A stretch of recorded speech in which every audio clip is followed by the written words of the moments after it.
Hey, guess what, everybody? We are back and we're doing again. This time, we're going to the 2A South 1 regional overview. It's me, Chris Kidney from Southern Arizona Football, as well as my guy, Daniel from the Varsity Breakdown, which we actually just merged a lot of things. Yeah, So cool stuff, man. Cool stuff there. a lot of information. Um, like combining it, helping share, like kind of compacting everything, so people don't have to look so far to find what me and you were talking about. So this is good. I mean, another thing, guys, I will say this: make sure you go to our YouTube channel at SoyZVB Network and follow us there. We do want as many subscribers as we can, so please do that. We're trying to push up those views and get all that information and content out to you guys. Um, this is an interesting one. We're gonna go ahead and hit this one up. I'm gonna go ahead and pull up the rankings on this one. Actually, we'll go to the division. First one that we're gonna look at here. We are, like I said, we're gonna be looking at the 2A South One. They're coming in ranked eight as a region out of the 11 in the conference or the division. This is going to contain Bisbee, Tanque Verde, Tombstone, Palo Verde, and Santa Rita. Those will be the teams that we'll be talking about. Not in that order, obviously. It'll be Bisbee, Palo Verde, Santa Rita, Tanque Verde, and Tombstone alphabetically. Um, lot of here the small regions, but like there's a lot of school programs in here. Like I mentioned, there's 11 of them. But there are two, and the way we always do this, just to kind of recap, we do look at Max Preps rankings for the state. The green is going to be the top third of this region or division. The yellow will be the middle, and then red will be the bottom third of the division. So that's how it's kind of broken down there. So you guys can see it. Now, if you do see, and obviously there's a lot of NAs or white teams here, those are a lot of new programs actually coming into um, this division. So it's going to be kind of interesting to see how that all works. I know that we're excited to kind of see that. We will be kind of going over their state ranks, their division ranks, as well as their strength of schedules, and kind of giving our opinions on maybe what we might see going on in the region. I know this one really is kind of new for you, Daniel, right? Yeah, You yeah. I think I've come across these teams a couple of times when some of the 2A Pinal County teams were playing. So kind of growing familiar with them over the past couple of seasons, but definitely some teams in there that I definitely found out a little bit more over time, especially one team that made the playoffs. Now, we're not going to be covering too many of your Pinal County 2A teams. It looks like I think the only one that we're going to be adopting, which will be on our next show, which is the 2A Southern 2 region, which is going to be the Santa Cruz Valley program. Other than that, a lot of them were pretty much more up into the Phoenix area. And since they were so far up that way direction wise, we pretty much kind of embraced these teams or the ones that are affiliated, since obviously you're you're here in the Tucson market, that's where you stay, but you are still obviously, heck, you just got back from Coolidge right now, so Yeah. you're very involved with the Pinal area, so I definitely get that. We're gonna start off. We're gonna jump into the first team that we're gonna be looking at here, which is gonna be Bisbee. Bisbee's going to come in ranked at 126 in the state.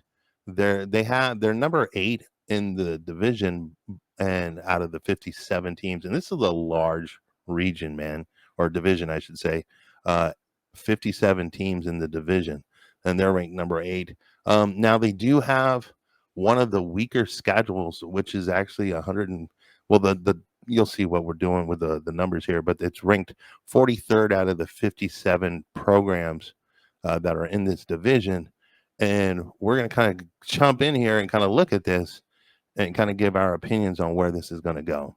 Go ahead. If you want to run down them, we'll go ahead and we'll jump in it together. And Okay. So Bisbee is predicted by Max Preps to go 9-0 on the season, and they don't have a bye week as well, right? This is one of those divisions correct, that don't have a bye week, correct. and So what only what they're 9 games this year.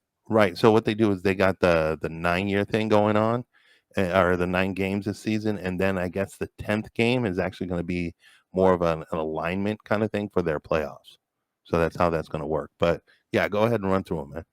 All right, so they'll be expected to beat teams like Benson, Cortez, Douglas, Morenci, Santa Rita, Chandler Prep. Pretty much predicted to beat all the perfect 9-0, but at the same time, I think there's especially what they lost last year, there's probably going to be some games that are going to be ones that you kind of want to watch around. For me, it'll probably be Benson.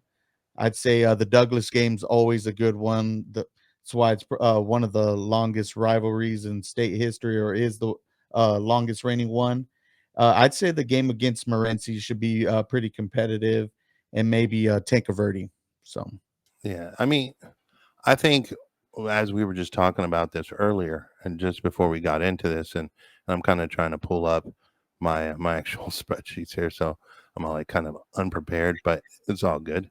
Um, I think this one, what really kind of frustrates me, and like you had mentioned, they are scheduled to go 9-0.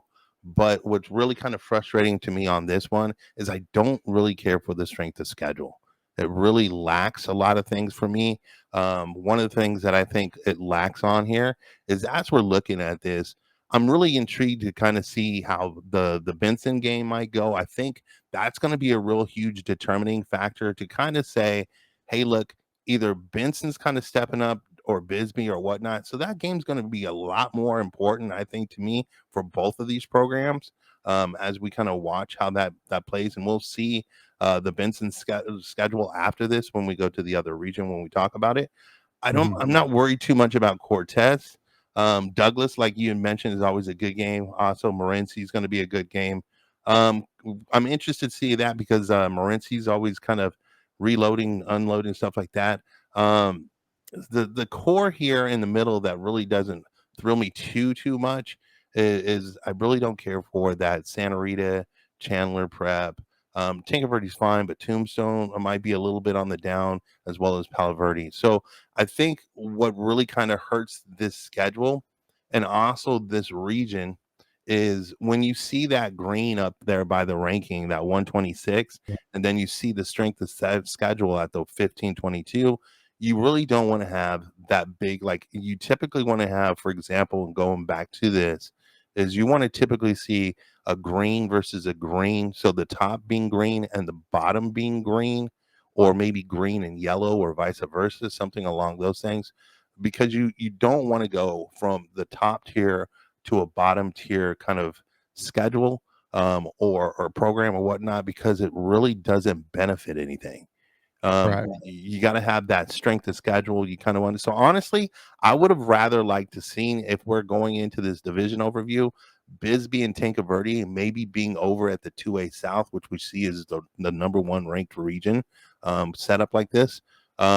I would have rather seen them up there competing against teams that I think would have been a little bit of stronger beneficial thing. And I hope this is going to impact a lot of the schedules that we talk. So I'm kind of hitting these points now. Um, but yeah, I mean, with the loss of Sebastian Lopez, who was their Yeah. quarterback, he was a stud. I'm really kind of curious to see how Bisbee does. Um, but it's one of those things we're just going to have to kind of sit back, see how it kind of falls out. But the strength of schedule really doesn't impress me that much. No, I definitely would agree with that, especially a team that was so successful last year. But you talk about all the players that, key positions that are going to be leaving. So hopefully this will be at least something for them to make it to the playoffs. I don't doubt that they'll probably be in there at the end of the season, but now with expanding to the 20, is it the 24 Yeah, well, team I'm really playoffs? curious how this whole thing with the 10th game is going to work. So Yeah. that's going to be really interesting to me to see how that their structure and how they play that all out. My big thing with both Bisbee and also Tanque Verde in this region, they're really going to have to do lights out, or I think it's going to be really hard for them to make possibly the playoffs unless they do something like a 26 game, because this region's so far back, it's not benefiting them at all. And with their schedule being, near the bottom as far as strength of schedule goes. Is there any team you think could possibly upset them on this schedule? When I'm looking at this one, I think the thing, like I mentioned, they got to come out strong, beat Benson right off the bat. I think they definitely need to get possibly that Douglas Morency, Tanque Verde. I think those are the main games for this schedule, which are going to bring any kind of strength to it. Um, I don't know necessarily how like a Chandler Prep or something that's in a large metro area, how they can sometimes reload, which can change a huge situation out of this 2A division and stuff like that. And also the Tombstone. Tombstone's like I think they might be on a down year. I'm not sure. Due to the fact I don't know who their new coach is or what they've been able to accomplish. So Okay. kind of curious to see that. But I mean, I think the gold games that they need to really circle to win, I think coming out the gate, like I mentioned, Benson, the Douglas game, that would help them out a lot. I don't think losing it would kill them that much, um, just because Douglas is going to have a good strength of schedule. I feel playing with Micah and them all in that new region because they got moved over with Walden Grove and Micah. Right. So that I think they could maybe lose that Douglas game and it not hurt them that much. But that Morency, I mean, they really need some of these teams to just be better than what they're predicted. That's going to be the big thing for them, I think. It's always the tough part too. Right? You kind of put your hope on there. Now the Yeah. next team that we're going to hit is Palo Verde, who they actually have a schedule that's beneficial for them, building their program. Uh, as we're going to kind of step back and look here. Oops, sorry about that. So on this one here, as you see, they're ranked 200 in the state. Um, they're ranked 37 out of the 57, so they're right there in that middle, like it's showing. And they got a lower schedule, right towards the bottom here at 52, the 52nd out of 57 uh, programs that are in this division. I think on this one here, what I'm really looking at is they got to do something. And one of the big problems I think, Daniel, is when we look at this, especially with Palo Verde, Mhm. is and I heard this recently. It's enrollment, not the enrollment, but are they eligible? So this is a Gotcha. program that doesn't tend to have a lot of kids that come out, but programs such as Palo Verde and like the next one that we'll talk about, Santa Rita, they tend to have enrollment problems, which kind of hurts them and puts them in these situations. Could this be a really good beneficial schedule for them? I'll let you run down through it real quick, and then you will just talk about it on the other end of that. All right, so Palo Verde is predicted to go 4-5 this year, picking up wins against ALA Anthem South, Coronado, Catalina, and Santa Rita. I know they finished 4-6 last year, and they picked up wins against, I believe, Rincon, Santa Rita, and Catalina, or like three of them I know off the top of my head. But I think when you look at it here, it's might be a little bit tougher as far as in a sense. LA Anthem South is gradually improving. Do I see that could possibly be a competitive game? I think so. They already beat Rincon last year, which was, I think what might have been the first win that they had that whole season. Let me see if I can pull up the schedule. Yeah, so Rincon they beat 16-15. We were talking about that game last year. So as far as I look at it, I think for this program to continue where it's at, 4-5 is what I would probably have them at, but I would definitely circle that ALA Anthem South and maybe the Rincon game as ones that could go either way. Now, for me, what I'm kind of looking at is these are the games I don't think they'll probably get. I think Mhm. Wilcox is going to be a little bit out of their reach. Tanque Verde is going to be probably out of their reach, and then Bisbee. The rest of them, I would honestly say there's the capabilities, the chances for them to do well. So I think they might be able to do obviously a little bit better than what Max Preps is predicting them to do. So I see the capabilities of like you're saying, ALA Anthem South is they're always getting better. It's in one of those situations, especially if Coolidge struggles. these some of these kids might go up that direction or whatever the case is, since it's in that hotbed of that Santan Queen Creek area, so on and so on. So you could get some kids to maybe buy into it. And once again, it doesn't take that many kids to make programs at this division become something completely different. It is, did the line get better? Were they young last year? Did they not lose that key component running back or whatever the case might be? Um, I think Rincon, Coronado, Tombstone, like I mentioned, all those ones, those are games that they could get. So I can easily see, you were saying what, 4 and 5 is what Yeah. the original. So I could see them picking up or losing the 3 games. So I don't know what that would put them. So it's not 3-7. So it'd be 3-6. I mean, Yeah. 6-3. I could see them going Oh, six and 3, 6-3. Okay. as high as 6-3. But a lot of it depends on that eligibility. Hmm. I think that's going to be the key thing for them. Yeah, and I think their basketball program gets a really good turnout every year. I think they made it to the state championship Yeah, this past year, so it's like I think once the program starts probably having a little bit more consistency, I think they'll have no um I'd say more kids wanting to be eligible if that's the big thing, or more participation, kids show out. right, So, this is a team that I definitely would just kinda circle around just to keep your eyes on, and, hope that they can continue at least a 4 and 5 season, and that, as you said, a 6 and 3, that would be great, especially for a right. program like this. See, I think this team is actually in the right region. Yes. This region actually complements them. I think Coach Chapman, as well as Coach Keith Smith over there. I think a lot of these guys are they're getting the program to go the right thing. It's just the I think, once again, I think it's more the student body kind of buying in and making sure that they're eligible, which Mhm. becomes the biggest obstacle for them more than anything else. Is like, hey, look, we can turn this around, and as you're even looking at, with the top being in that yellow, the bottom being the red, they could finish off their season pretty strong. Mhm. With wins like Coronado's, Catalina, Santa Rita, so on. If they can finish off at least, maybe 3-2 out of the last 5 games, I think that could be a positive move going into the next season. Right. So good stuff. I mean, definitely good stuff. And I always wonder, because here's another team that's kind of struggled, like we had mentioned, with the enrollment, or not the enrollment, but the eligibility as well as enrollment on this one. It's a smaller enrollment program, but Santa Rita, they're back at it again. I know they've been doing a lot of stuff right now during the off season, and having Sabino actually on their campus, because Sabino's getting Wow. new of that new field.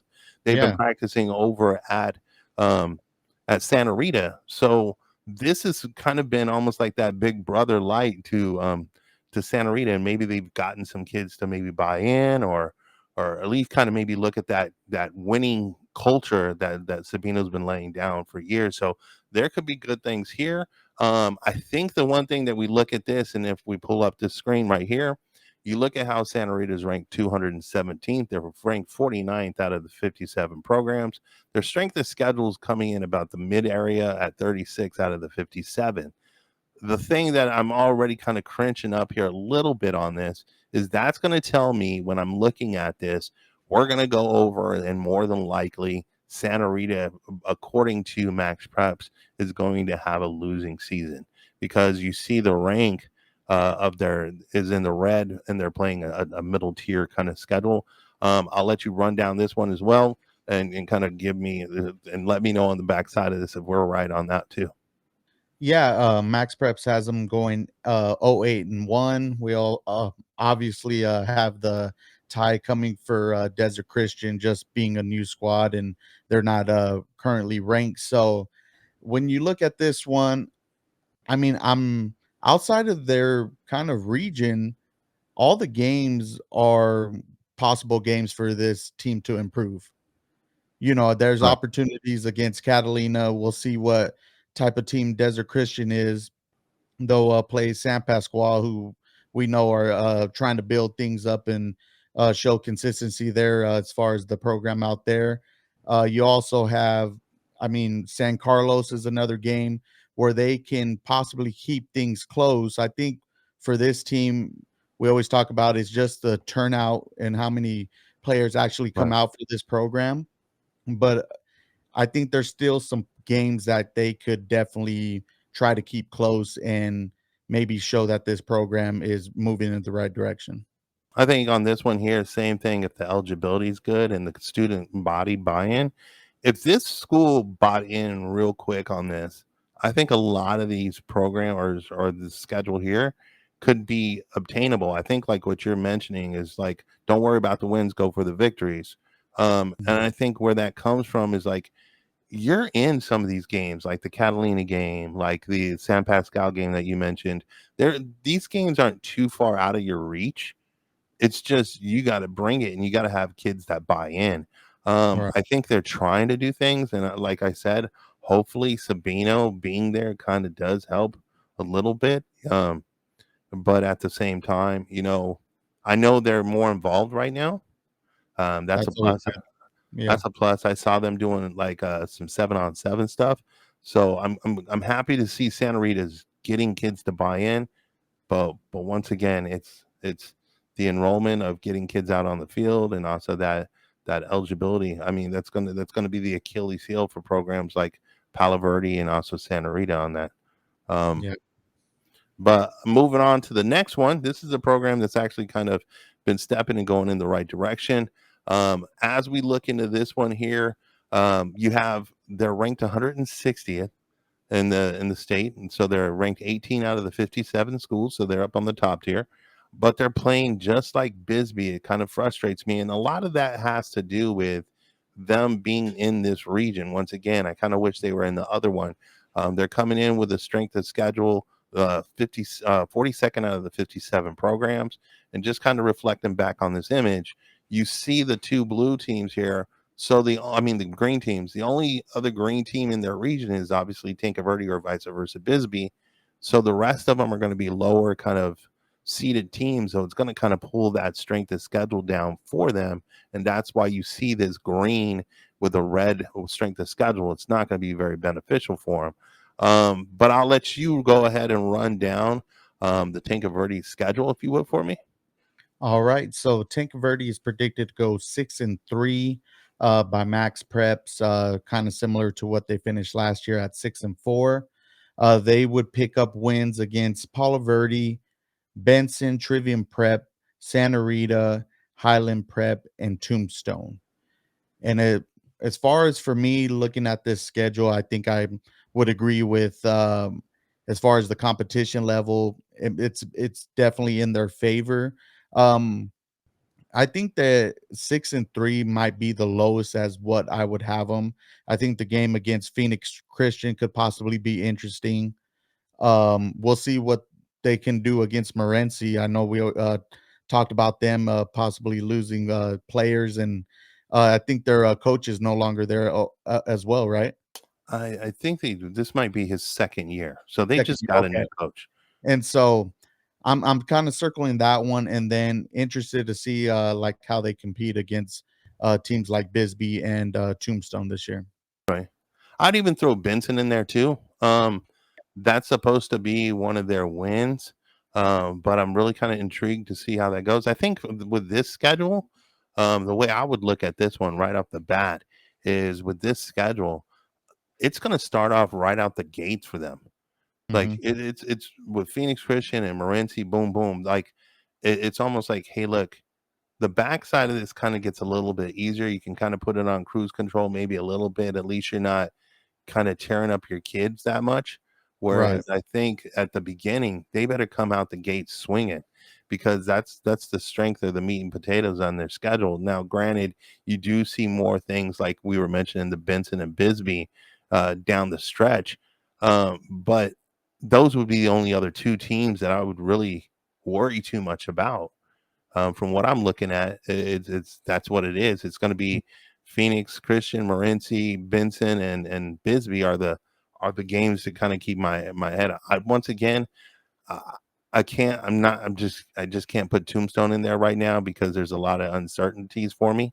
But yeah, I mean, So they did lose to Phoenix Christian 26-13, first game last year, and Tombstone actually beat them 18-14.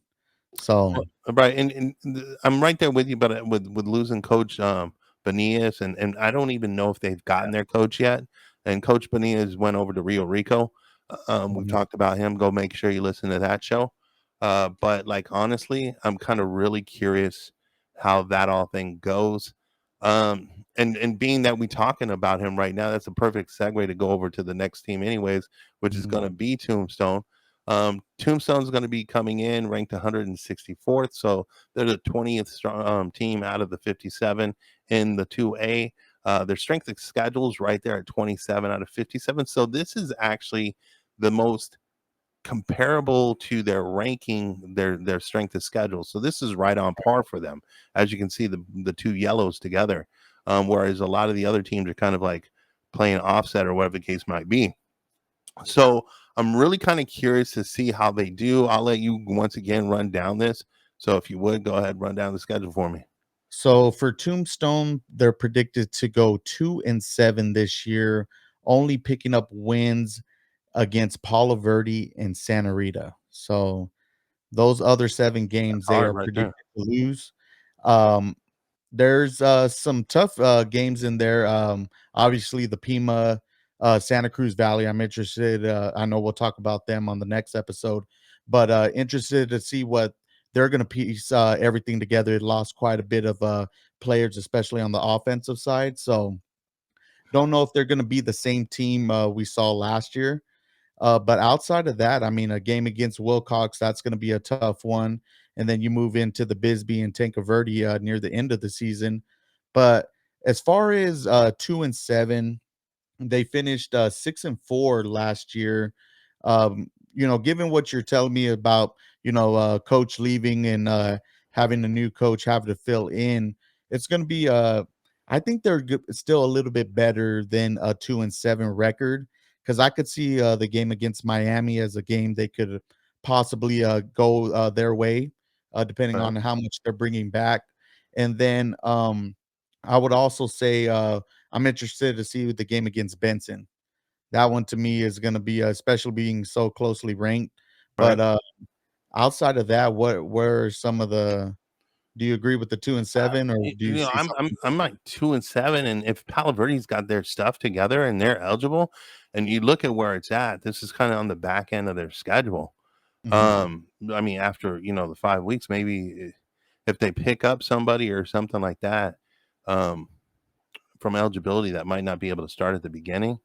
I Yeah. know there was a kid that might be missing some of their start, which is actually one of their key kids. Um, Palo Verde, like you can't sleep on the Palo Verde game here.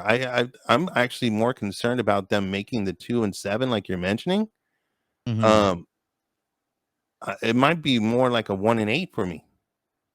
I know you're going the opposite direction, so I mean, I get that, and I can respect that, but like here's my thing is like if they don't get Pima, I mean, not Pima, but Miami playing Pima kind of helps Benson. Yeah. If anything, if anybody gets injured, and then playing Santa Cruz, Wilcox, I mean, that could be beneficial for Palo Verde because Palo Verde's strength of schedule was on a weaker side. Right. So I look at like, okay, so I mean, I think you're easy to it's safe to maybe give them the Santa Rita game, but Bisbee, Tanque Verde, there's a lot of abuse for Tombstone to go through this schedule. So Mhm. I'm curious. I mean, I've always been a fan of Tombstone. I'm especially when my coach was there. But at the same time, I think this, even though it's an even, like having Max Preps even say 2-7 for an even schedule like this, that's I'm kind of like I might be leaning the other direction. It's definitely a tough schedule for sure. I'm just a little bit more optimistic as far as You're a good guy. what we've seen over the years. But no, I mean, there's times where you've told me this team was gonna have a certain record and they finished at that record. So if you're seeing it one way, I mean, there's definitely good reasons for it, but definitely one of the toughest schedules we've come across so far here in 2A. Well, you know how it is when we reach the end of this. We always got to kind of get in, do a real quick recap. I'm going to make you do it. We're going to make you like pick how you feel the seedings might go on this here. So I'll bring that back up. You tell me your 1, 2, 3, 4, 5 punches. All right, going at number one, I'll take Bisbee. Then Okay. I'm going to roll with Tanque Verde, Tombstone, Palo Verde, and Santa Rita. You know what? I mean, I'm probably going to sit here and go with you. I think the excitement could be between Bisbee and Tanque Verde at the top.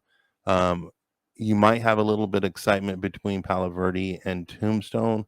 I do feel that the Santa Rita is going to be kind of pulling up the rear, but I'm agreeing with you. I'd probably go Bisbee, Tombstone. I mean, Tanque Verde, then Tombstone, Palo Verde, and then Santa Rita might be the route. But I think there's going to be a little upset there in between there, and I think it might be more so between Tanque Verde and Palo Verde for me. Okay. Not Tanque Verde, but Tombstone. My bad. I could definitely see that one there. But yeah, those top two teams, I'm interested to see how they come out and play Right. if that's the way it goes. Because I really want to see them get over to the other region, though. I think yeah, if we're going to move forward, I think they need to get out of this and get over to the other side. yeah, and I'll save one little bit of information that we could talk about on the next episode when we've wrapped up and see why we say what certain teams should be in certain regions. Because the next one we talk about, it's going to be pretty interesting for 3 out of the 4 teams we know. Well, and we're just going to do just this once again. Make sure you like, follow our page right here on YouTube. Also, make sure you check out our sit back chairs that we got a love sponsor from. I'll put that commercial at the end of this. Other than that, anything else you need? Hey, another region down, another day closer to football. All right, let's get out of here. See you. Meet SitBax Bleacher Seat, the first comfy stadium seat. I'm a parent with kids in sports. I've lived on the bleachers and tried countless stadium seats. I found light seats, foldable seats, hot seats, this seat. I couldn't find a comfy seat, so I made my own. First, it has a tall back with lower back, middle back, upper back, and neck support. It's lined in thick, full-body contoured padding, complete with a head pillow and optimal height armrests with cushions. It has a breathable mesh back, L-shaped folding arms, and its angular design frames your body so it won't block anyone's view. Compact, lightweight, and portable is a must, so we made it fully collapsible with padded adjustable backpack straps. While most seats are fixed, the SitBax Bleacher Seat reclines into a relaxed position. It was almost complete when I thought, what if I could also rotate the seat? So we added a rare swivel feature so you can fully rotate the seat in any direction and view from the best angle. And there we have it, the SitBax Bleacher Seat. When I received the first model, I was so excited. There was no pressure on my neck, no pressure on my back. I was floating. Finally, a comfy seat. Now we're ready to share it with the world. Whether you're dedicated parents, sports fans, or event goers, you've invested significant time and money into these experiences. Now get ready to sit back and relax.